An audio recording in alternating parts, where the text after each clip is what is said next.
Sunday மாமியார் வீட்டிலேருந்து கிளம்பி அம்மா வீட்டுக்கு வந்துட்டேன். தண்ணி மாற்றி மாற்றி குடிச்சு த்ரோட் இன்ஃபெக்ஷன் ஆகிடுச்சு, கொஞ்சம் அட்ஜஸ்ட் பண்ணிக்கோங்க. அம்மா வீட்டில் வந்து இன்றைக்கி காலையில் பிரேக்ஃபாஸ்ட்டுக்கு என்ன பண்ணியிருக்குன்னு பார்த்துலாம். நைட்டே பட்டாணி ஊற வச்சுருந்தாங்க. காலையில் தோசையும் பட்டாணி குழம்பு மாதிரி வச்சுக்கலாம்னு சொல்லிட்டு சிம்பிளாக பட்டாணி குழம்பு எப்படி வைக்கிறதுன்னு பார்த்துடலாம். குக்கரில் எண்ணெய் ஆட் பண்ணிட்டு ஸ்பைசஸ் போட்டு வெங்காயம் தக்காளி நல்லா வதங்கினதுக்கப்புறம் மஞ்சத்தூள் மிளகாய்த்தூள் மல்லித்தூள் சேர்த்து அதே நல்லா மிக்ஸ் பண்ணிவிட்டு ஊற வச்ச பட்டாணியை ஆட் பண்ணிவிட்டு மசாலோட பட்டாணி நல்லா மிக்ஸ் பண்ணதுக்கப்புறமா கொஞ்சமாக தண்ணி சேர்த்து குக்கரை மூடி 3 விசில் வச்சுக்கலாம்.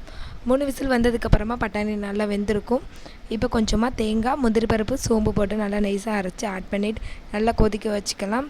கொதிக்கிற கேப்பில் நான் தோசையும் சைடில் ஊற்றிக்கிட்டேன். தோசையும் ரெடி ஆகிடுச்சு. குழம்பு நல்லா கொதிச்சு வந்துருச்சு. ஃபைனலாக தோசை வச்சு பட்டாணி குழம்பு வச்சு காலையில் பிரேக்ஃபாஸ்ட் சூப்பராக சாப்பிட்டாச்சு. நேற்று பிள்ளைங்களுக்கு ட்ரெஸ் எடுக்க மதுரைக்கு போயிருந்தோம். எங்கள் ஊரில் வந்து திருவிழா வருது, அதுக்கு தான் ட்ரெஸ் எடுக்கிறதுக்காண்டி போயிருந்தோம். எங்கள் ஊரில் என்றைக்கு அப்படின்றத நான் விளாகில் ஷேர் பண்ணுறேன். இதோட டீட்டெயில் விளாக் வந்து நம்ம சேனலில் போஸ்ட் பண்ணியிருக்கேன்.